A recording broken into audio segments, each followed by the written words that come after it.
Hey y'all, Daniel Aaron here, your guide to vibrant living.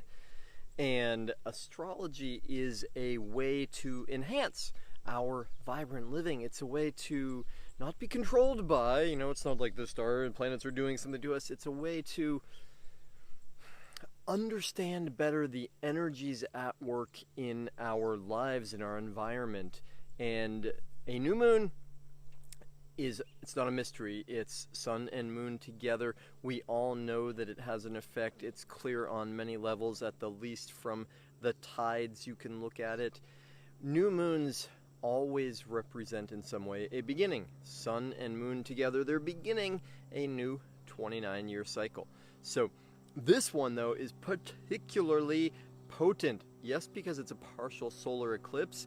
It's the fifth eclipse of this year. It's ending a cycle of 3 this summer, starting a pattern, a period that goes really until January of next year. And there's a lot going on right now. So I will do my best to summarize it. And on the way to that, I will bring in some different elements. And I'll tell you, this is one of the things I love about astrology is it's complex. Right? There are a lot of systems and ways of looking at the world where we attempt to simplify things and oftentimes oversimplify them. One of the things I love about astrology, and I've been obsessed with psychology, self-understanding, personality disorders, that kind of stuff, because, well, understanding ourself, as the inscription at the temple at the Greek Delphi says, know thyself, or in yogic terms, Svadhyaya, one of Patanjali's top 3. Just one of the most important things about succeeding in life is understanding ourselves, how we work. What I love about astrology, and why I really latched onto it 25 years ago when I got into it, is because it's the only system I've learned. And I love the Enneagram, I love the Myers-Briggs, I love the Big 5 personality test.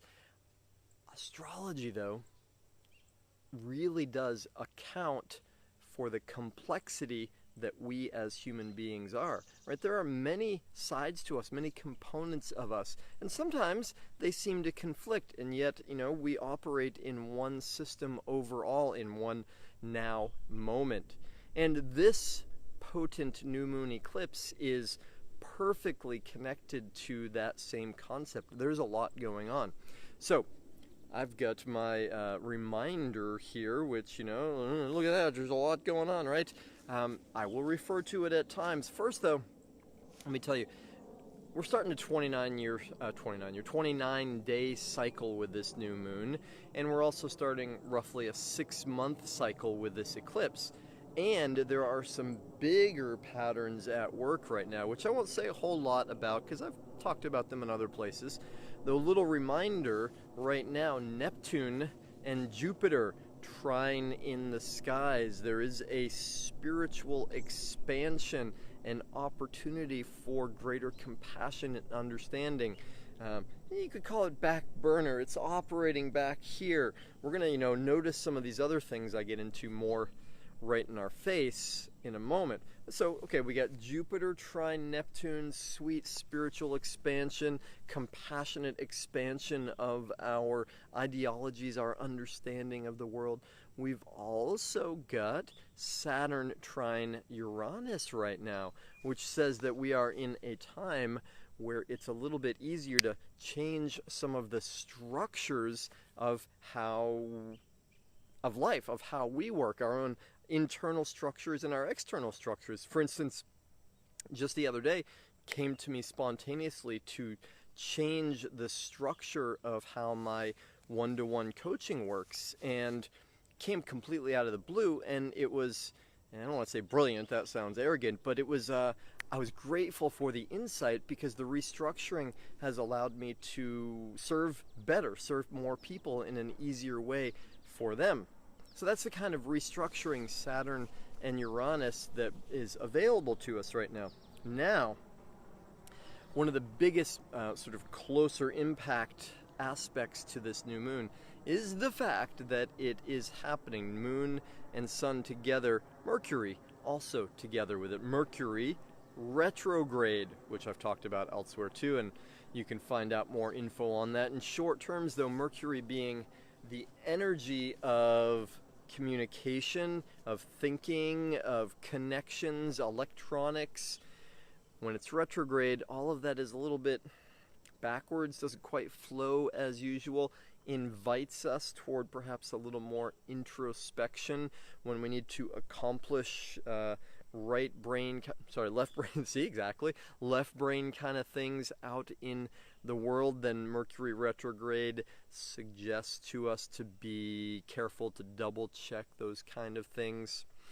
Now, so we've got a new moon that is connected to this Mercury retrograde, which means there's a sort of an extra buzz to our brain and our communications that aren't necessarily flowing as smoothly or cooperatively as usual. Let's add to that the fact that we've got Jupiter in a square to the Sun, Moon, Mercury. Jupiter being expansion, vitality, learning, ideology. Well, one of the suggestions there is that in this particular new moon period, which is exact tomorrow, by the way, really, we're in the build up to it, and it will, be present for us until into Sunday at its peak. We're likely to see some strong words, some conflicts perhaps with ideologies, some conflicts with communication perhaps. We do well to take a breath, consider, right? Because one of the other aspects going on right now is that Uranus is also square to Mars right now. So Mars energy, our vitality, our desires, our raw energy is in a square relationship with Uranus. That means there's a little bit of like, whoa, things could change faster, desires change fast. Our anger could come up quicker than usual. Our desires, I want this, could come up quicker than usual, and then come out verbally and non-verbally in ways that aren't necessarily easy, fun, helpful, not necessarily getting to the result we want. So, one of the things to do with that is to reflect, come back inside a little bit. What do I want? What do you want? It's a great time for, not affirmations, for intentions, for sitting with, what do I want in this next cycle, these next 29 days, this next 6 months? What do I want to create? What's important to me? Where do my values truly lie? And this is one of the bigger picture things that's going on for us in this period, really, over the last 6 years or something, the 60s version 2, where Uranus and Pluto are square to each other, which is saying we're in a cultural revolutionary period right now. All right. Now, back into this particular period, the next few days. What do I want? Good time for intentions. One of the things that we all want, us humans, is juicy love relationship stuff. And if I've been a little bit severe in talking about this new moon, here's something that is especially fun. It's happening for us with, let me see, how do I want to say this? Mars and Venus. Mars, just a real simple man, masculine, Venus, woman, love, beauty.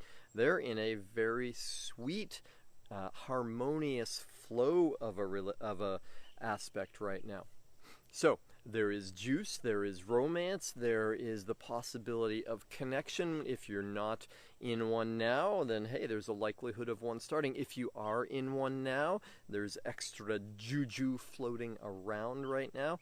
And, complicate it further, we also have Venus square to Saturn and opposite to Chiron. What does that mean? It's the last new element I will toss in, and then I'll bring it together.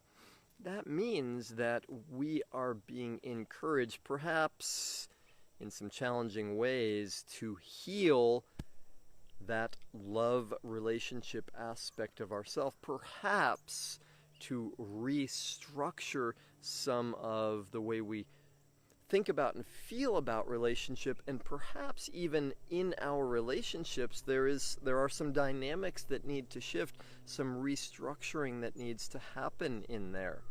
So, what does all that mean? Well, one, hey, there's a lot going on right now. There's a lot of energy available for all of us to intend, to look within, to perhaps be considerate about what results we want, knowing that our communication could be a little bit volatile, could be easily misunderstood. It's a great time for romance, for the joy of it, and also a time where there is healing available and the potential for some restructuring in our relationships. And as we do that individually, and as we look inside as to what do I want to create, what am I intending in this period, we are also, especially those of us that are, say, even interested in living your vibrant life, are impacting the whole butterfly effect, our values, our internal look, our mastering and knowing of ourself, and our standing up for what is important to us, what our values are, is making a difference in the whole. So it's a beautiful time for introspection, for intention setting, for connection for sure, because there's a lot of energy for connecting with others, especially with polarity, masculine, feminine dynamics. All right. Enough said, a lot said. If you have questions and you want to talk about any aspect of it, I'm here. So feel free to ask, comment down below, and I will happily respond. And with that, I wish you a juicy, yummy, productive, hopefully peaceful new moon solar eclipse. See you soon.